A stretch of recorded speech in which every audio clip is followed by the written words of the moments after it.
Hey, what's up everyone, friends of B2K Play. Today we're gonna do another video, but this time a little bit different from the usual one because we're gonna talk about an EDH deck. This is the first time on this channel, and you can tell which will be the commander, Jhoira, the Weatherlight Captain.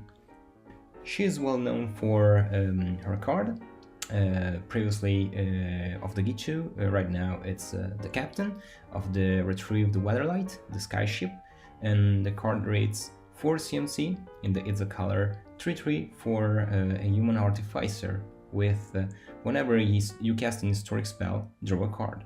What that means is that every time we're gonna cast an artifact or a legendary permanent or a legendary spell or a saga, we're gonna draw a card. It does not seem an incredible thing to do, but believe me, drawing cards in Magic, it's probably one of the best thing you can do.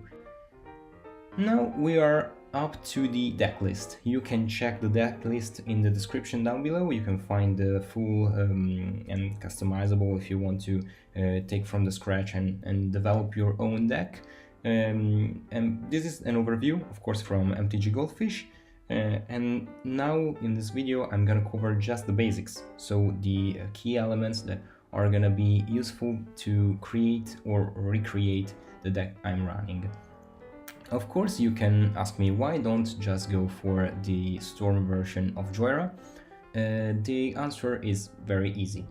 Many times Magic the Gathering players that plays at LGS and in particular at EDH are very friendly. They don't strive to win the Pro Tour, so probably even if they are not running the most shaped and performing decks, they're not gonna be mad. And in particular, the Storm version is capable to win on the spot on turn 3, 4, and so not very fun to play with if you have a friendly play group. So this deck will be an answer for everyone that was looking for a very powerful deck, but with a lot of different takes on the standard artifacts store. So let's start. As you can see right now, we already entered the first chapter. Of course, this is the cheap artifacts or mana rocks, as they call it. We can embrace all the Maxen that are 0 CMC. We have Soaring, we have Mana Vault. Those are just the key elements to provide an increasingly mana advantage that is gonna help us during the game, and of course with some kind of shenanigans of untapping and tapping the stuff, probably it's gonna overwhelm the board with an incredible amount of mana. And another great card I tried, and I think it's probably the best mana rock, is Mana Crypt, because it doesn't have a real drawback, because does untap during your upkeep, provides you 2 mana every turn, and the only drawback is that if you lose a flip you are down 3 life, but it's not a great deal in a format that starts with 40 lives. Okay, so right now you've seen where the deck is going. We have a lot of mana. We are trying to get that mana very fast on the battlefield. In fact, we have a lot of tutors. We're gonna cover that a little bit later. But why we are trying to get all that mana? Probably because we have a couple of great artifacts like Etherflux Reservoir, that is a 4 CMC that every time you cast a spell you gain 1 life for each other spell cast this turn, and you can pay 50 life to deal 50 damage to someone, and Paradox Engine that untaps every permanent non-land permanent you own. When you control, not you own, when you play a spell. So you can see where this is going. Every time we draw and cast an artifact, we just draw another card. Every time we draw a card and play, we gain 1 life. 2, 3, 4, 5, and it's increasingly overwhelming the amount of life that we are getting. And then with Paradox Engine we are just untapping all the stuff and then we can just go off like this. It's a pseudo storm, it's not an actual one, but it's very powerful and very consistent. I have to say, it's amazing on how much we can do with just these two artifacts on the battlefield. So that's why we have to fetch them in a consistent way, and the best way to do so is using the tutors. Wheel of Invention, it's pretty much a sort of calling for artifacts. We have Reshape, we have Fabricate. Those are the blue tutors we are running, and they are so important for us because they can fetch the right artifacts at the right time, and they're gonna be always useful to do something, to find a way out of some tricky situation and just to end the game. Pretty much they cover every single aspect of the probability to draw the right card at the right time, because we know that Commander as a singleton format need to have a lot of redundancy, and those cards are the one that provide it. With Gamble and Inventor's Fairs.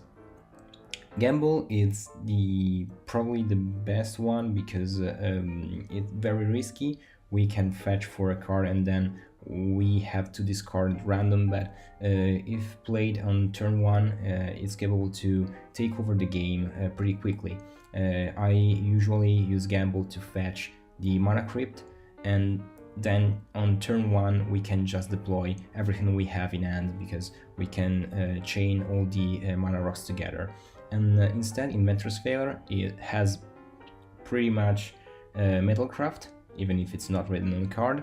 We gain 1 life if we have 3 or more artifacts at the beginning of each turn, and then we can fetch for an artifact by sacrificing and paying 4. And that's where the similarities with the Storm version ends, because right now we are running all value and not combo pieces. Metalworker could add 2 mana for every artifact we reveal while tapping it.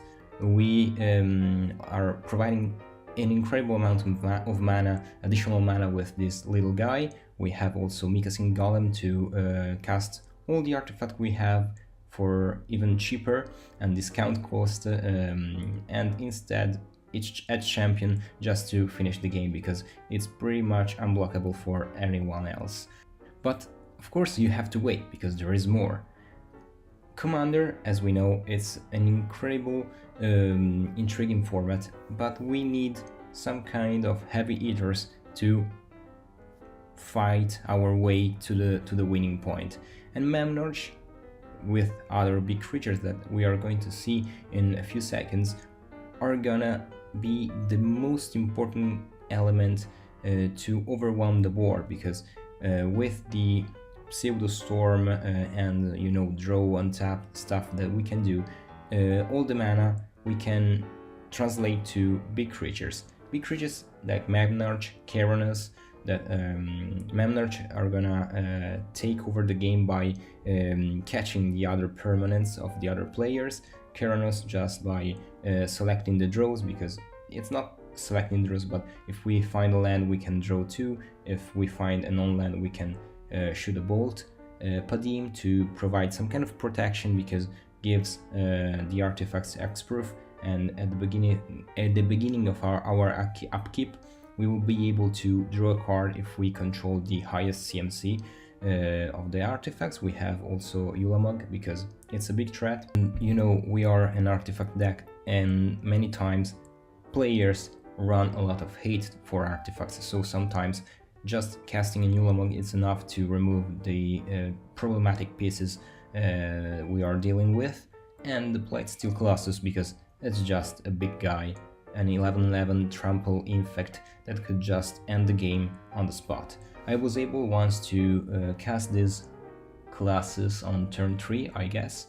Yeah, it was turn 3, and with the God End, of course, but pretty much was steamrolling everyone else because every other players are just casting, not casting, but playing lands, and I was just like Mana Vault, Mana Crypt, tap, play this, and suddenly Blightsteel Colossus on turn 3.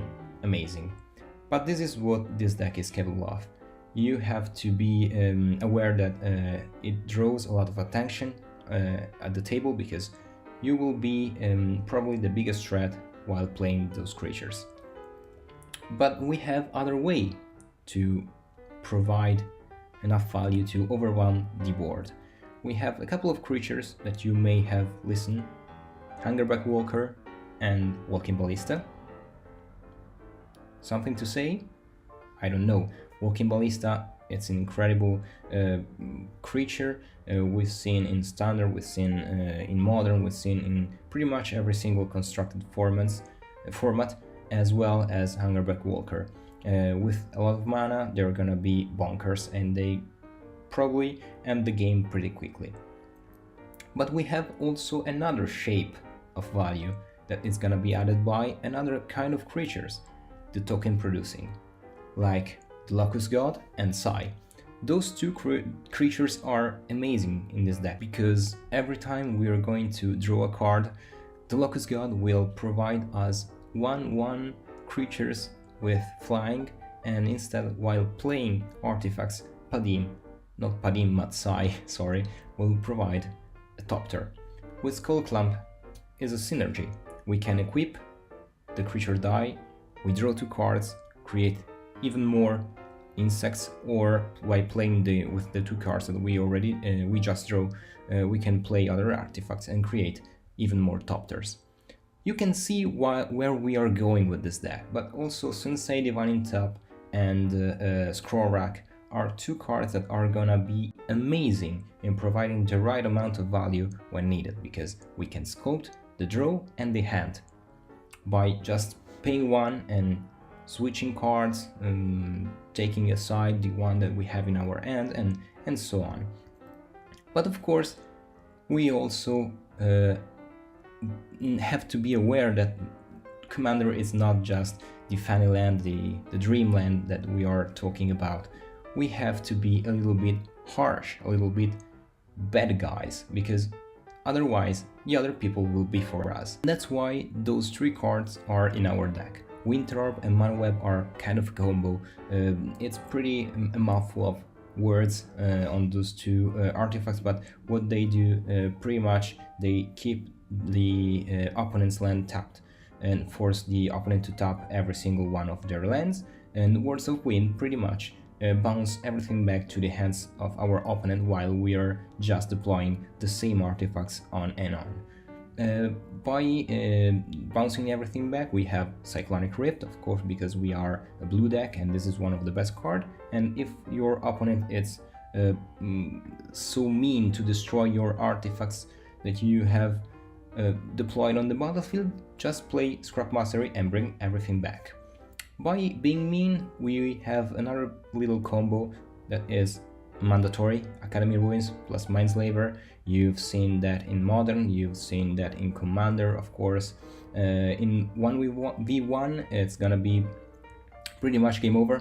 You're gonna win the game because you're taking all the turns. In multiplayer, not kind the same, but it's always a good thing to do. Last, we have the Soul Lands, so the land that produce more mana than the usual amount. And of course we are running as many as possible, like Ancient Tomb or Vault of Cataclan, but also many others. You can see the full deck list in the description down below, as I already told you.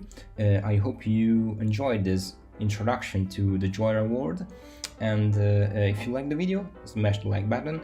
If you have any suggestion, of course you can write in the comment section, and of course if you haven't already, subscribe to the channel. We'll see on the next video. Stay tuned.